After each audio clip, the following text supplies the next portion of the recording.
नमस्कार विद्यार्थियों, बच्चों, आज के लेक्चर में हम पढ़ेंगे फंजीसाइड। ठीक है, पैथोलॉजी का ये जो हमारा सेशन चल रहा है, सब्जेक्ट चल रहा है।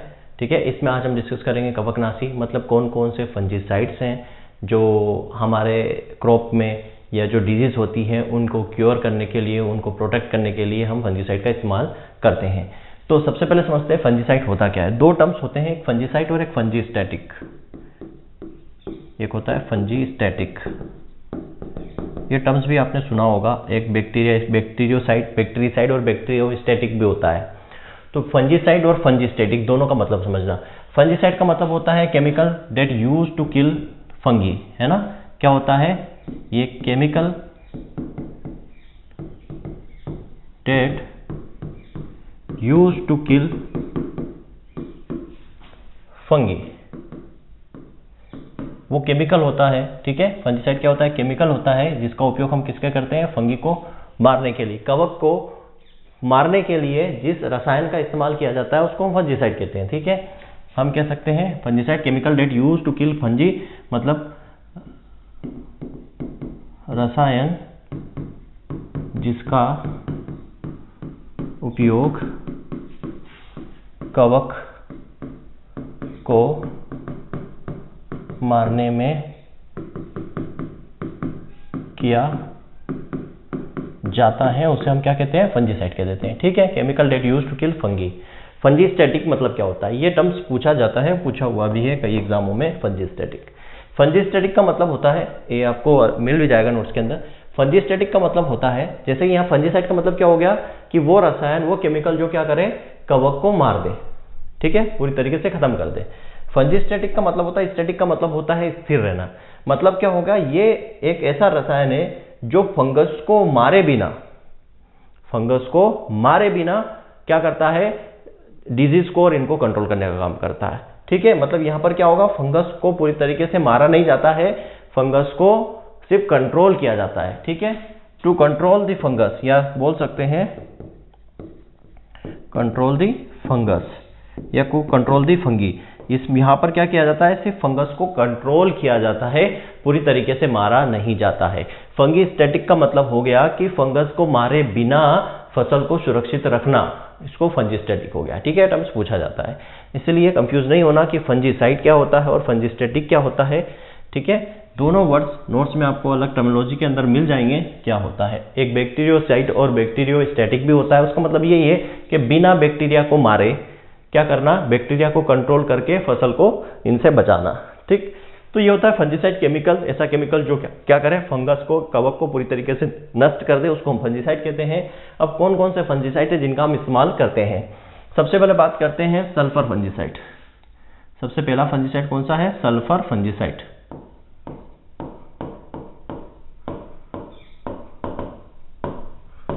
सल्फर फंजीसाइड, ठीक है, सल्फर कवकनाशी बोल सकते हो, सल्फर कवकनाशी। सल्फर कवकनाशी। अब सल्फर फंजीसाइड जो होता है, ये जो बेस्ट माना गया है सल्फर फंजीसाइड, ये किसके लिए? पाउडरी मिल्ड्यू डिजीज होती है, जो चूर्णी नाशीता रोग होता है उसके लिए सबसे ज्यादा इफेक्टिव होता है सल्फर फंजीसाइड। याद रखना, सल्फर का यूज हम कहाँ करते हैं? सल्फर का यूज हम करते हैं जनरली दालों में, ताकि उसके अंदर, या ऑयल सीड में, ताकि उसमें ऑयल का कंटेंट अच्छा बने, सारी चीजें हैं। और सल्फर जो कहीं ना कहीं डिजीज से भी बचाने का काम करता है। तो जो सल्फर फंजीसाइड होते हैं, जो सल्फर युक्त कवकनाशी होते हैं, वो सबसे ज्यादा इफेक्टिव होते हैं, बोल सकते हैं most effective for powdery mildew. Most effective for powdery mildew, जो चूर्णी नाशीता है उसके लिए सबसे ज्यादा प्रभावी है। ठीक है, चूर्णी नाशीता के प्रति,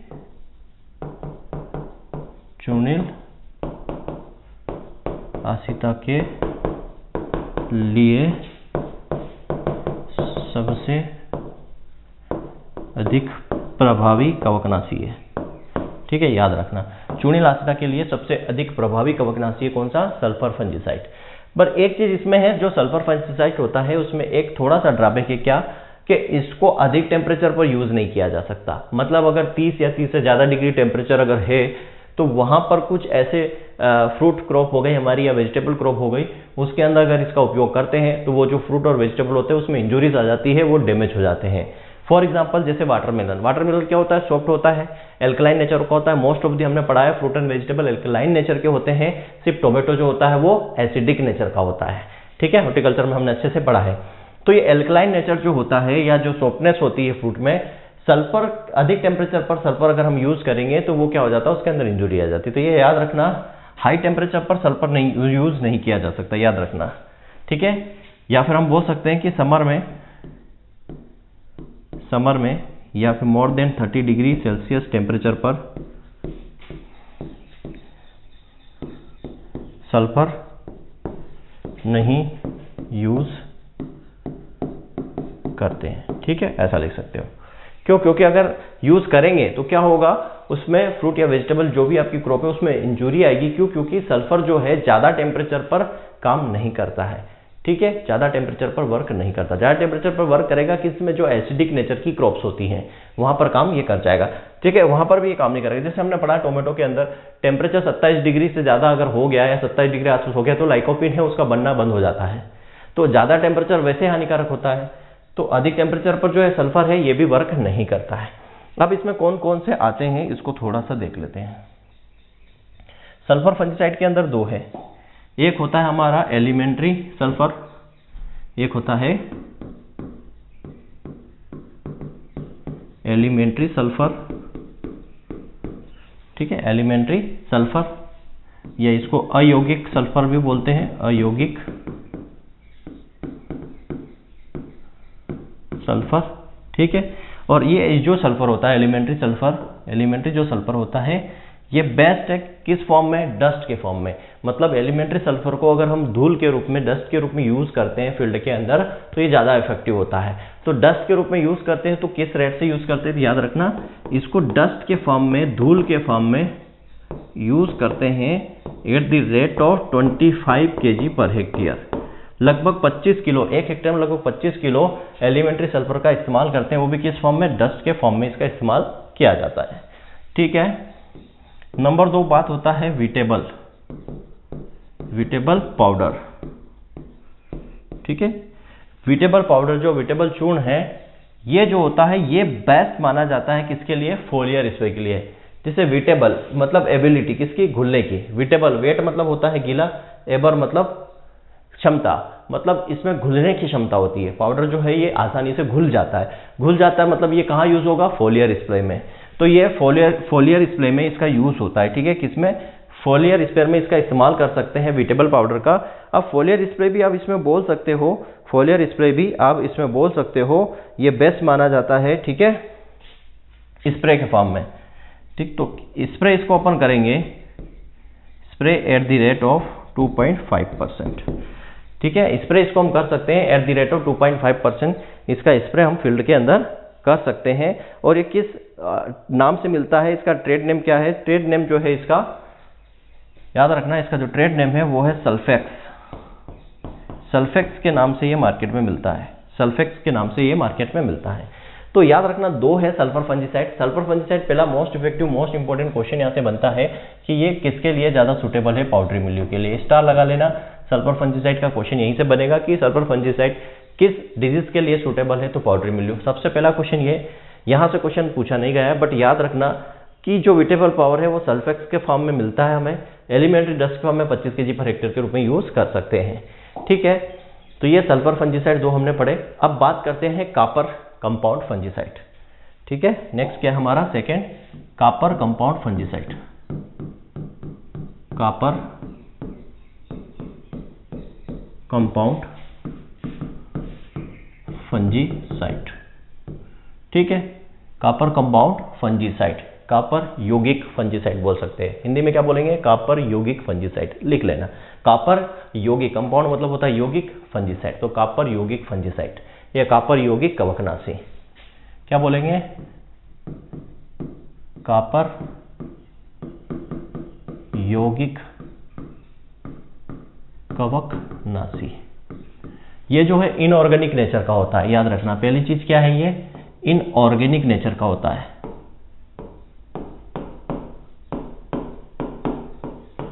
ठीक है, इसकी प्रकृति कैसी होती है, अकार्बनिक प्रकृति होती है। याद रखना ये क्या होता है, अकार्बनिक प्रकृति का होता है।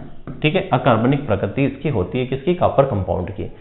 ठीक, और ये जो कॉपर कंपाउंड यौगिक होते हैं या कॉपर कंपाउंड कवकनाशी होते हैं या कॉपर यौगिक जो कवकनाशी होते हैं, ये अकार्बनिक नेचर के होते हैं। बट ये जो है जानते हैं पढ़ना हमने पैथोलॉजी में, डिजीज में जो मोस्ट ऑफ डिजीज होती है वो फंगस से होती है। ज्यादातर डिजीज फंगस से होती है, बैक्टीरिया से भी होती है, वायरस से भी होती है, माइकोप्लाज्मा या फाइटोप्लाज्मा से भी होती है और निमोटोड से भी होती है। तो कॉपर कंपाउंड फंजाइड जो होता है ये अकार्बनिक नेचर का होता है, इसमें कार्बन नहीं होता, सीधी सी बात है। दूसरा ये जो होता है ये used as fungicide and bactericide. ठीक है, फंजीसाइड एंड बैक्टीरिसाइड दोनों में यूज होता है। मतलब ये फंगस डिजीज के लिए उपयोगी है और बैक्टीरियल डिजीज के लिए भी ये उपयोगी है, दोनों के लिए काम करता है। फंगस डिजीज के लिए भी और बैक्टीरियल डिजीज के लिए भी ये काम करता है। मतलब हम यहाँ क्या बोल सकते हैं, इफेक्टिव फॉर फंगस या फंगल एंड बैक्टीरियल डिजीज। मतलब कवक और बीजाणु जनित रोगों के लिए भी ये प्रभावी है। ठीक है, फंगस और बीजाणु जनित रोगों के लिए प्रभावित है। क्या बोल सकते हैं हम, कवक और जीवाणु जनित रोगों के लिए प्रभावी है। ठीक है, दोनों के लिए इसका इस्तेमाल किया जा सकता है। मतलब एज ए कवकनाशी और एज ए जीवाणुनाशी दोनों के लिए इसका उपयोग किया जा सकता है। ठीक है, समझ में आया। अब इसमें कौन कौन से हैं copper compound fungicide.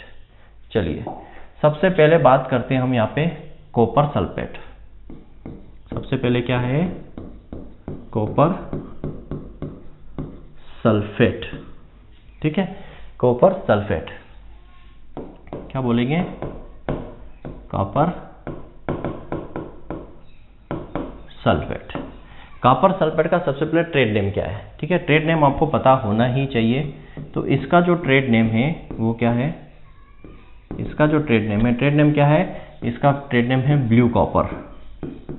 Blue copper जो है इसका ट्रेड नेम है। नीला कॉपर इसका बोल सकते हो आप, नीला कॉपर। ब्लू कॉपर इसका क्या है, ट्रेड नेम है। ट्रेड नेम व्यापारिक नाम है जिस नाम से मार्केट में मिलता है, ब्लू कॉपर के नाम से मिलता है कॉपर सल्फेट। ठीक है, ये कॉपर सल्फेट ब्लू कॉपर के नाम से मिलता है। अब कॉपर सल्फेट की अगर हम बात करें तो हमने हिस्ट्री के अंदर पढ़ा था, जो हिस्ट्री थी, इतिहास था हमारा पैथोलॉजी का, उसके अंदर हमने पढ़ा था एक साइंटिस्ट हुए थे प्रीवोस्ट। क्या नाम था उनका, प्रीवोस्ट। क्या नाम था साइंटिस्ट का, प्रीवोस्ट। ठीक है, उन्होंने 1807 में किसको, बंट डिजीज को डिस्कवर किया था और बताया था कि इसको कंट्रोल कर सकते हैं कॉपर सल्फेट से। ठीक है, तो प्रीवोस्ट ने सबसे पहले used copper sulphate in bunt disease of wheat. ठीक है, सबसे पहले प्रीवोस्ट ने कॉपर सल्फेट का यूज किया था bunt disease of wheat in control of. तो बंट डिजीज जो थी व्हीट की, उसको कंट्रोल करने के लिए कॉपर सल्फेट का सबसे पहले उपयोग किसने किया था, प्रीवोस्ट ने 1807 में। और बंट डिजीज फंगस से होती है, यह भी किसने बताया था, प्रीवोस्ट ने। याद रखना, ये बंट डिजीज जो है एक फंगल डिजीज है, ये भी प्रीवोस्ट ने बताया था, ये हम हिस्ट्री में पढ़ चुके हैं। तो कॉपर सल्फेट की बात है, ट्रेड नेम हो गया ब्लू कॉपर। प्रीवोस्ट ने 1807 में इसका उपयोग किया था पहली बार, यूज फर्स्ट टाइम। ठीक है, ये इसको बोल सकते हैं फर्स्ट टाइम, है ना, ऐसा बोल सकते हो, first time used copper sulphate in control of bunt disease of wheat. किसके द्वारा, प्रीवोस्ट के द्वारा सबसे पहले कॉपर सल्फेट का उपयोग किया गया था बंट डिजीज को कंट्रोल करने के लिए। और बंट डिजीज जो है ये एक फंगस डिजीज है, ये भी किसने बताया था? प्रिवोस्ट ने बताया था। बंट डिजीज के ऊपर पेपर जो पब्लिश किया था वो टिलेट ने किया था 1755 में। ये हिस्ट्री के अंदर हमने अच्छे से पढ़ लिया है, ठीक है। ये हो गया कॉपर सल्फेट। दूसरी हम बात करेंगे यहाँ पे, दूसरा जो आता है यहाँ पे कॉपर कंपाउंड में, वो आता है बोर्डोक्स मिक्सचर। बोर्डेक्स मिक्सचर,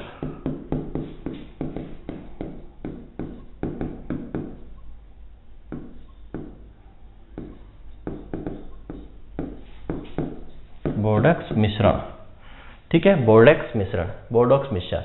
अब ये बोर्डोक्स मिक्सचर है क्या? तो बोर्डोक्स मिक्सचर की एक कहानी है, ठीक है। बोर्डोक्स यूनिवर्सिटी जो है यूरोप में, फ्रांस के अंदर जो बोर्डोक्स यूनिवर्सिटी है, वहां पर एक प्रोफेसर थे, प्रोफेसर PMA मिलार्डेट, ठीक है। तो यूरोप के अंदर एक भयंकर रोग था फसल के अंदर, वो था क्रॉप के अंदर, फ्रूट क्रॉप के अंदर, वो था डाउनी मिल्ड्यू ऑफ ग्रेप्स।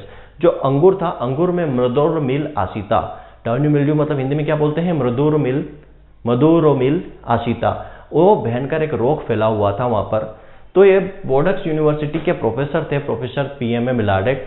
ये क्या हुआ, जब बागानों में विजिट कर रहे थे, जो अंगूर के बागान है वहां पर, तो इन्होंने पाया कि जिस बागान के पास में, देखो आपने देखा होगा कि रोड के आस साइड जो पेड़ों पर चूना लगाया जाता है, तो उन्होंने ये पाया कि जो बागान रोड के साइड पे थे और उन रोडों पर पेड़ों पर जहां चूना लगा हुआ था, तो जब चूना लगाया होगा तो उसके जो पार्टिकल उड़कर उस बागान पर आए होंगे, उस बगीचे पर आए होंगे, तो जिस पार्ट पर वो चूने के पार्टिकल आए थे वहां पर वो डिजीज नहीं लगी हुई थी।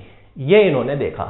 तो यहीं से इन्होंने क्या बनाया? बोर्डोक्स मिक्सचर बनाया, जो किसके लिए था? डाउनी मिल्ड्यू ऑफ ग्रेप्स, जिसको हम बोलते हैं प्लाज्मोपोरा विटिकोला। तो बोर्डोक्स मिक्सचर किसने बनाया? पहली बात PMA मिलार्डेट, ठीक है। PMA मिलार्डेट ये थे साइंटिस्ट, इन्होंने 1885 में इसको बनाया, ठीक है। PMA मिलार्डेट ने 1887 में इसको बनाया, ठीक है। किसके कंट्रोल के लिए? Control of downy mildew of grapes, अंगूर की जो मृदुरमिल आसिता, हिंदी में क्या मिलोगे? अंगूर की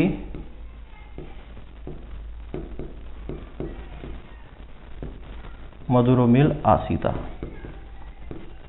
रोग के कंट्रोल के लिए ये बनाया गया था। इसको क्या नाम है? इसका कॉजल ऑर्गेनिज्म क्या है? प्लाज्मोपोरा विटिकोला। ये सब हम पढ़ेंगे फिर से, ठीक है। प्लाज्मोपोरा विटिकोला जो था, इसका नाम था डाउनी मिल्ड्यू ऑफ ग्रेप्स का। इसके कंट्रोल के लिए प्रोफेसर मिलार्डेट ने 1885 में बोर्डोक्स मिक्सचर बनाया था। और इस मिक्सचर का कंपोजिशन क्या था? अगर कंपोजिशन की बात करें कि इसका कंपोजिशन क्या था, तो कंपोजिशन में याद रखना हमें, इसमें था कॉपर सल्फेट, फिर था लाइम जिसको हम चूना बोलते हैं, और था वाटर, पानी। तो ये 5 पौंड और 50 गैलन। याद रखना, ये जो है ये पौंड में था, ये भी पौंड में था, और ये था गैलन में, ठीक है। वाटर को गैलन में भी मेजर करते हैं। तो 5-5-50 के रेशियो में ये कंपोजिशन था बोर्डोक्स मिक्सचर का, जो डाउनी मिल्ड्यू ऑफ ग्रेप्स थी फ्रांस यूरोप के अंदर, उस डिजीज को कंट्रोल करने के लिए बोर्डोक्स मिक्सचर PMA मिलार्डेट ने 1885 के अंदर बनाया था, ठीक है। कैसे उनको पता चला? एक्सीडेंटली इनको पता चला जब वो विजिट कर रहे थे, तो जहां पर जिन पेड़ों पर चूना लगा हुआ था, मतलब सीधी सी बात है, चूना लगाया होगा जिस समय, तो डस्ट पार्टिकल वहां के जो पास में जो अंगूर का बगीचा था, तो वहां पर आए होंगे। तो जिस पार्ट पर आया वहां पर वो डिजीज नहीं लगी थी, तो वहीं से उनका ये बोर्डोक्स मिक्सचर का जो है आविष्कार हुआ एक्सीडेंटली, ठीक है। तो ये बोर्डोक्स मिक्सचर है। बोर्डोक्स मिक्सचर के बाद नेक्स्ट बात करते हैं बरगंडी।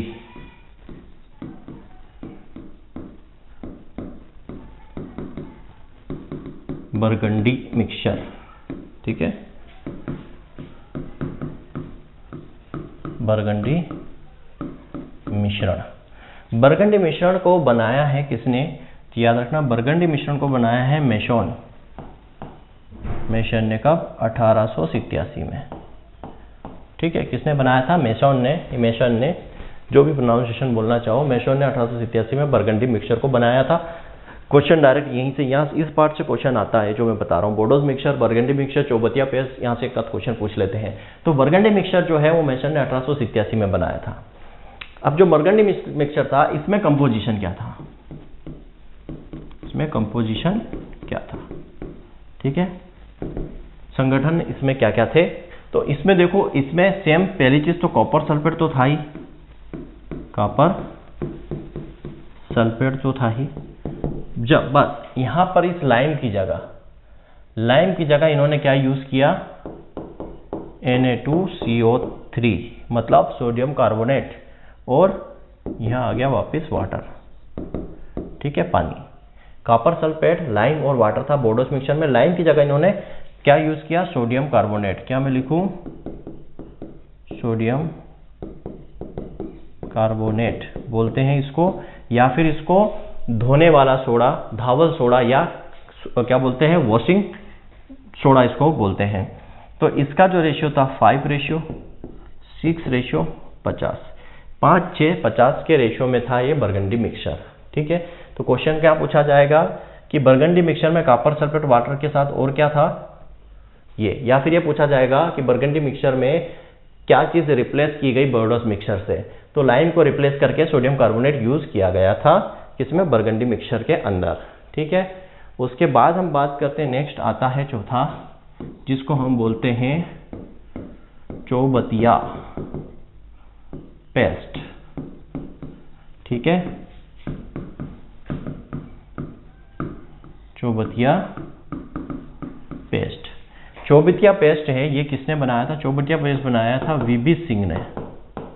किसने? वीबी सिंह ने। कब? 1942 में, काफी समय के बाद। 1842 मत कर देना, याद रखना, दो 1800 वाले, ये 1942 है। तो चौबतिया पेस्ट जो है वीबी सिंह ने 1842 में बनाया था। इसके अंदर क्या? अब ये जो था मोस्टली किसके लिए यूज होता था? Wound dressing. वाउंड ड्रेसिंग मतलब घाव भरने के लिए। ठीक है, घाव भरने के लिए वाउंड ड्रेसिंग फंजीसाइड था ये। वाउंड ड्रेसिंग फंजीसाइड मतलब घाव भरने वाला कवकनाशी था ये। और ये मोस्टली यूज होता था, used in black and brown stem of apple and pear. Black and brown stem apple and pear disease. तो जो एप्पल और पियर की ब्राउन, ब्लैक, काला तना या भूरा तना रोग था एप्पल का, सेब का और पियर का, नाशपाती का, उसके घाव भरने के लिए ये चौबतिया पेस्ट बनाया गया था। ठीक है, वाउंड ड्रेसिंग मतलब घाव भरने के लिए का जो एक कवकनाशी था, और इसका उपयोग ब्लैक और ब्राउन स्टेम, या तो काला तना या भूरा तना, किसके अंदर? एप्पल के अंदर या पियर के अंदर जो रोग होता है उसके लिए इसका इस्तेमाल किया गया था। इसका कंपोजिशन क्या था? संगठन क्या था?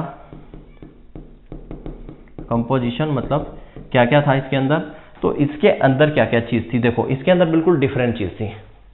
इसके अंदर था कॉपर कार्बोनेट। क्या था? Copper carbonate. ठीक, उसके बाद यहां पे था रेड लेड। उसके बाद था रा लिंसीड ऑयल। कंपोजिशन क्या था? 8:10। 8:10 के अनुपात में था। कॉपर कार्बोनेट था, लाल यहाँ पे लेड था, और जो है कच्चा जो था अलसी का तेल, कच्चा अलसी का तेल यहाँ पे इस्तेमाल किया गया था इसको बनाने में। क्लियर था? तो ये हमारा क्या यहाँ पे कंप्लीट हुआ? ये हमारा कंप्लीट हुआ क्या? Copper compound fungicide. अब हम बात करेंगे यहाँ पर क्या? डाइथिया कार्बोमेट। ठीक है, नेक्स्ट जो हमारा क्लासिफिकेशन है, बात करते हैं नंबर 3, इसमें आ जाएगा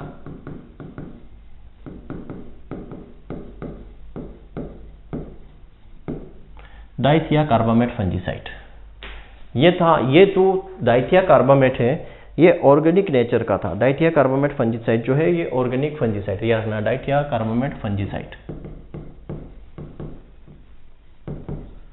ठीक है, डाइथिया कार्बामेट कवकनाशी, ये कार्बनिक नेचर का था, कार्बनिक प्रकृति थी इसकी, ठीक है, कार्बनिक प्रकृति, ऑर्गेनिक नेचर का था, मतलब यहाँ पे कार्बन का यूज हुआ था। तो डाइथिया कार्बामेट में सबसे पहले बात करते हैं थीरम या थायरम जिसको हम बोलते हैं, थायरम। ट्रेड नेम की बात कर लें, इसका ट्रेड नेम क्या था, तो इसका ट्रेड नेम था एरेसॉन, ठीक है, एरासॉन इसका ट्रेड नेम है, ठीक है, एरासॉन इसका ट्रेड नेम है किसका, थायरम का जो ट्रेड नेम है वो क्या है, एरासॉन है। एरासॉन आप बोल सकते हो या इसको 3D भी बोलते हैं, याद रखना इसको, और क्या बोलते हैं 3D,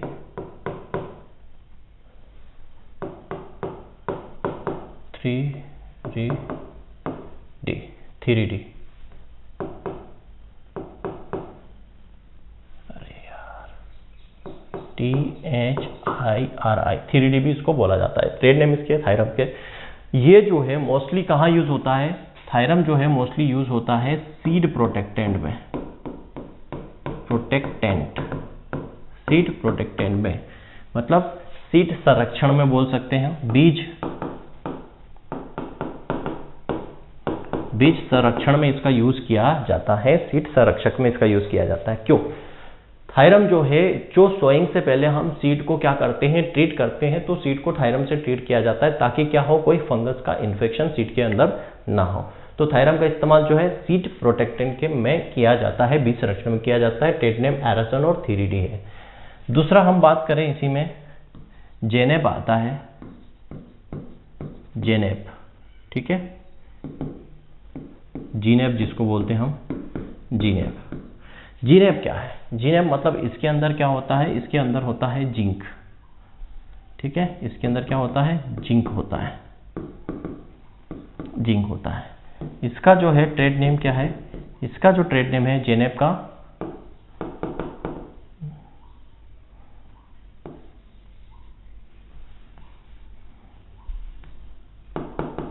डाइथेट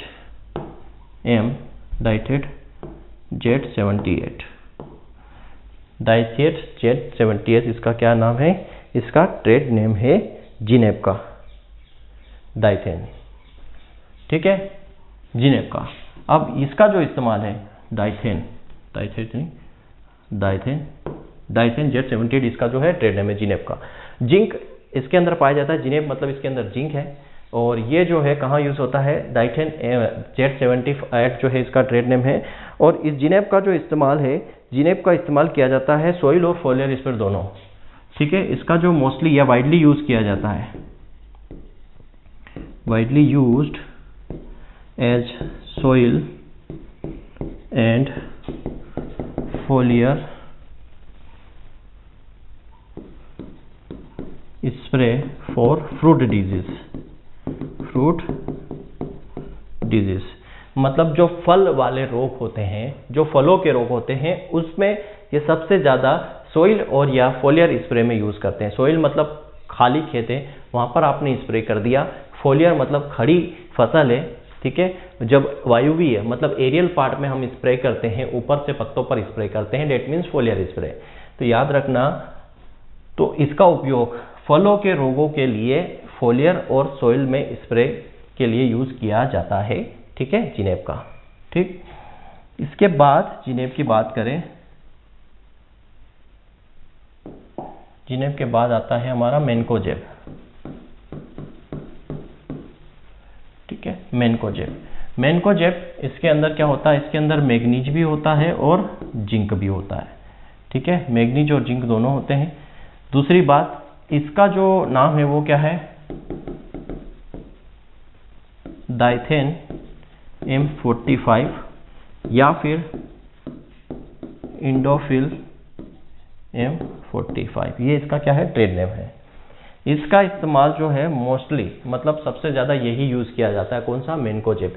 मैनकोजेब सबसे ज़्यादा इस्तेमाल किए जाने वाला फंजीसाइड है डाइथिया कार्बामेट्स के अंदर। मैनकोजेब जो है सबसे ज़्यादा यूज फोलियर स्प्रे में किया जाता है। इसको क्या बोला जाता है, best and widely used, best and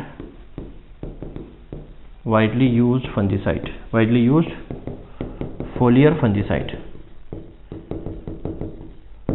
ठीक है, सबसे अच्छा और सबसे अधिक उपयोग किए जाने वाला कवकनाशी, ऐसा बोल सकते हैं, सबसे अच्छा और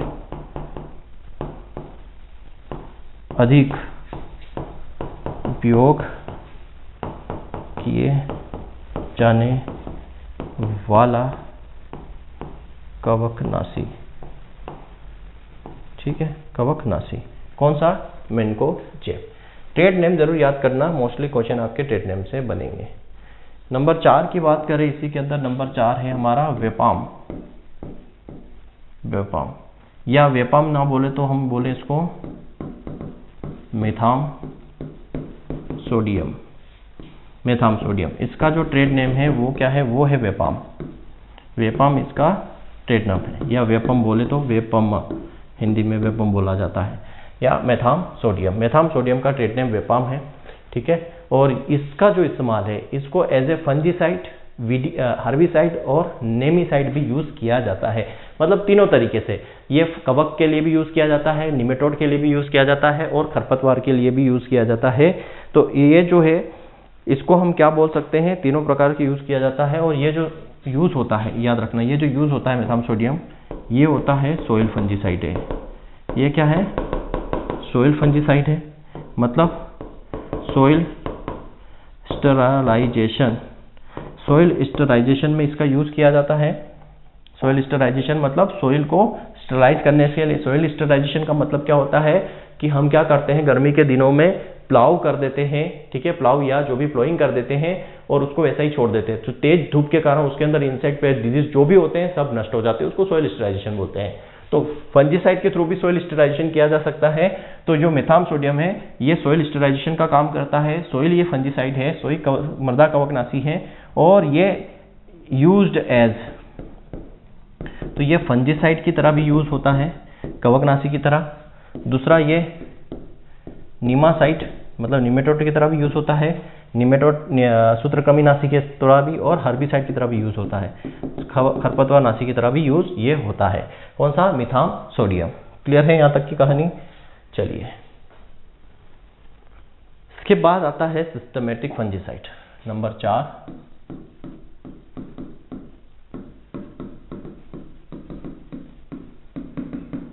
सिस्टमेटिक फंजीसाइड, या हम बोल सकते हैं इसको क्या? प्रणालीगत।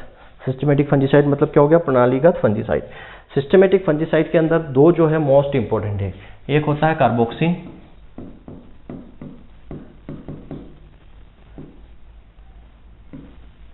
ठीक है, कार्बोक्सिन,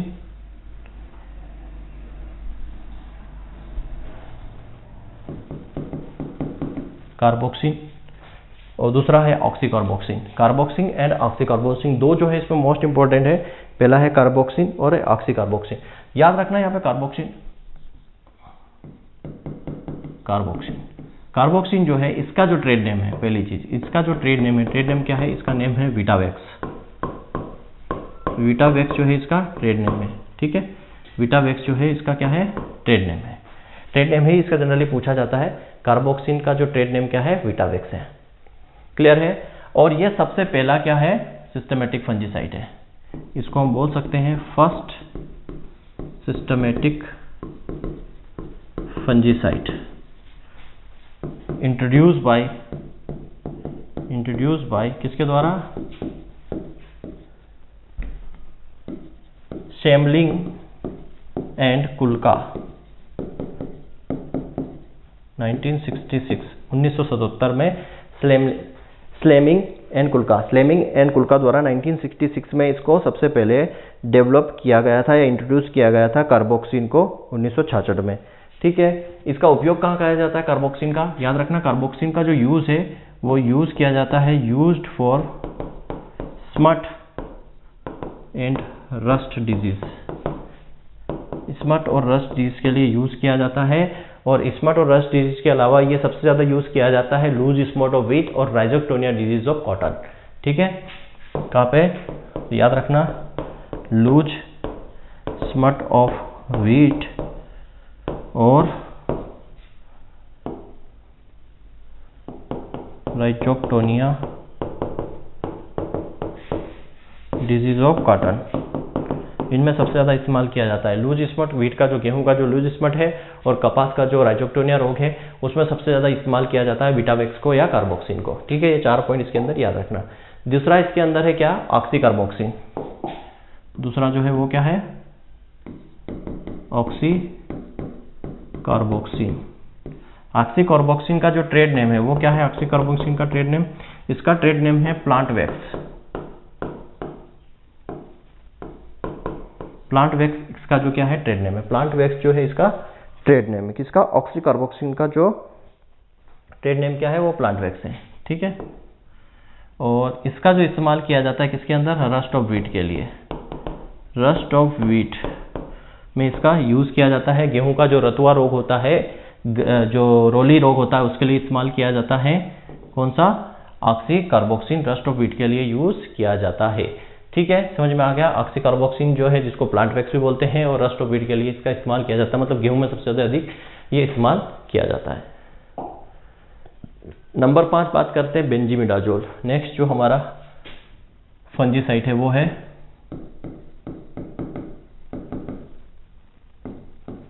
बेंजीमिडाजोल्स। ठीक है, बेंडीमिडाजोल्स, बेंडीमिडाजोल। बेंडीमिडाजोल में 2 आते हैं।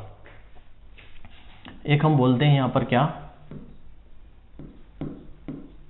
बिनोमाइल, जिसका ट्रेड नेम क्या है, बेनलेट। ठीक है, और दूसरा आता है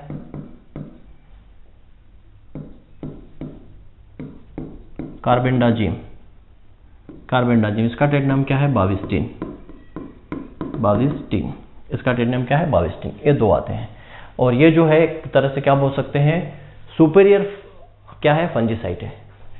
बेंडीमिडाजोल जो क्या है, एक सुपीरियर फंजीसाइड है, याद रखना, सुपीरियर फंजीसाइड। इसका यूज जनरली कहां किया जाता है, इसका यूज जनरली इरेडिकेट,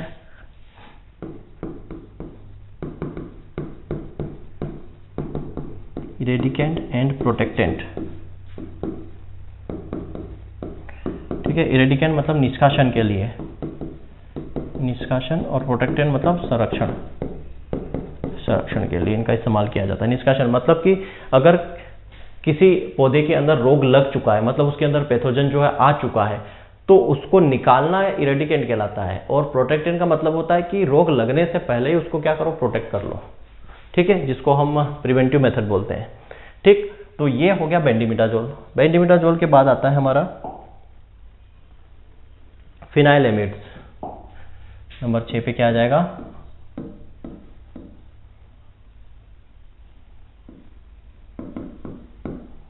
फिनाइलएमाइड्स। ठीक है, फिनाइलएमिड्स। नेक्स्ट जो है वो क्या है, फिनाइलएमिड्स। फिनाइलएमिड्स, फिनाइलएमिड्स के अंदर क्या चीज आती है, स्पेलिंग गलत लिखी मैंने, देखो, हाँ, फिनाइलएमिड्स। फिनाइलएमिड्स के अंदर आता है मेटालेक्सिल, मेटालेक्सिल एम। इसका जो ट्रेड नेम है मेटालेक्सिल एम का वो है रिडोमिल। रिडोमिल जो है इसका क्या है, ट्रेड नेम है रिडोमिल, या इसको हम एप्रोन भी बोलते हैं, इसको हम एप्रोन भी बोलते हैं। रिडोमिल और एप्रोन जो है इसका क्या है, ट्रेड नेम है। और इसको जो है कब इंट्रोड्यूस किया गया था, ये याद रखना, 1977 में ये इंट्रोड्यूस हुआ था, मेटालेक्सिल एम। और ये भी क्या है, एक सुपीरियर फंजीसाइड है, ये भी क्या है, एक सुपीरियर फंजीसाइड है। कौन सा, फिनाइलएमिड्स। नंबर 7 की बात करें, फिनाइलएमिड्स हो गया, हमारा बेंजीमिडाजोल हो गया। नंबर 7 की बात करें तो नंबर 7 में आ जाएगा हमारा ऑर्गेनोमर्क्यूरल फंजीसाइड। ऑर्गेनोमर्क्यूरल फंजीसाइड नहीं भी पढ़ोगे तो चलेगा, क्योंकि ये इंडिया के अंदर बैन हो चुका है। याद रखना क्या, ऑर्गेनोमर्क्यूरियल फंजीसाइड। ठीक है, ये इंडिया के अंदर बैन हो चुका है, ऑर्गेनोमर्क्यूरल फंजीसाइड पूरा का पूरा। क्यों बैन इन इंडिया बोल सकते हैं, क्यों, हाई टॉक्सिसिटी की वजह से ये क्या है, बैंड इन इंडिया। इंडिया के अंदर ये बैंड है। ठीक है, इंडिया के अंदर ये बैंड है दोनों। ये भी क्या होता है, ऑर्गेनोमर्क्यूल, ये भी फंजीसाइड, फंजीसाइड एंड बैक्टीरिसाइड दोनों के रूप में यूज होता है, फंजीसाइड और बैक्टीरिसाइड दोनों की तरह यूज होता है। एग्जाम्पल इसमें लोगे तो क्या आ जाएगा हमारा, एग्रोसोन जीएन, ठीक है। इसका ट्रेड नेम क्या है, एग्रोसोन जीएन का ट्रेड नेम। हाँ, इनका ट्रेड नेम काफ़ी डिफिकल्ट है, पर phenyl mercuric acetate, phenyl mercuric acetate plus ethyl mercuric chloride, ये एक्चुअल नेम है, ये कॉमन नेम है, ठीक है, याद रखना ये कॉमन नेम है।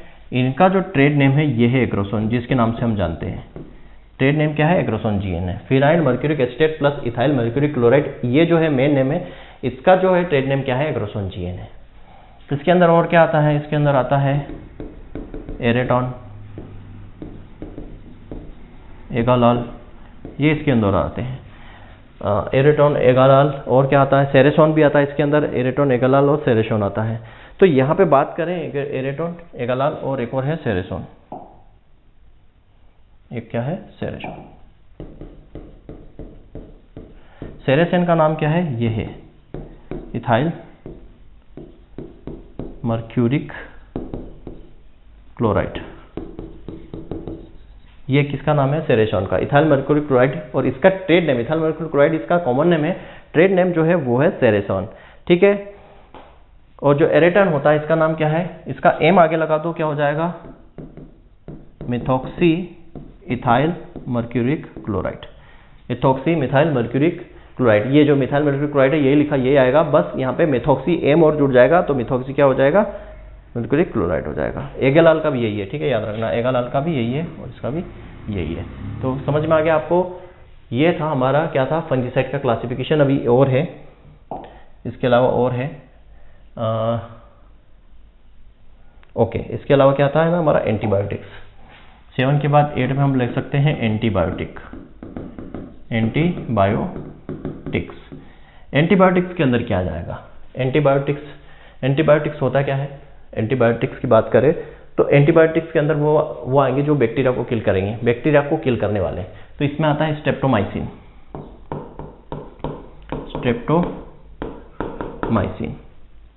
स्ट्रेप्टोमाइसिन, जिसके अंदर भी माइसिन मिल जाए, ये सब क्या है, बैक्टीरिया को, या स्ट्रेप्टोमाइसिन की बात करें तो ये जो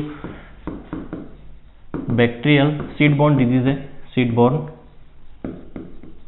डिजीज के लिए जो है ये बेस्ट है, ठीक है। एग्रेसन जो है स्ट्रेप्टोमाइसिन है, ये बैक्टीरियल सीड बोर्न डिजीज है, जो बैक्टीरिया से होने वाली बीज जनित जो रोग होते हैं, बीज जीवाणु जनित रोग होते हैं, बीज जीवाणु जनित रोग होते हैं, उनके लिए स्ट्रेप्टोमाइसिन सबसे बेस्ट होता है।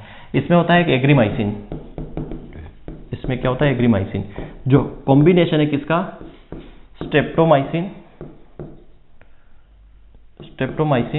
प्लस टेरामाइसिन का। स्ट्रेप्टोमाइसिन और टेरामाइसिन दोनों का कॉम्बिनेशन को हम क्या बोलते हैं, एग्रीमाइसिन बोलते हैं। इसके अलावा लास्ट एक और होता है क्या, ट्रायाजोल,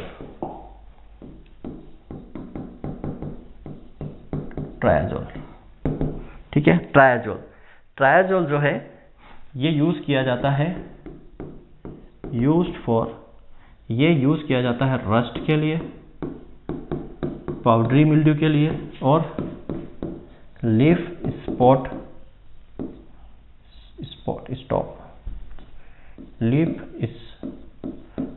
फंगी के लिए। स्टेरॉल, बेंजीमिडाजोल। ट्रायाजोल जो है वो किस ग्रुप का मेंबर है, तो एसबीआई ग्रुप का मेंबर है, याद रखना। स्टेरॉल बायोसिंथेसाइज इनहिबिटर का ग्रुप है, तो ये मेंबर है, ट्रायाजोल जो है ये मेंबर है किसका, एसबीआई का। एसबीआई मतलब एस मतलब स्टेरॉल बायोसिंथेसिस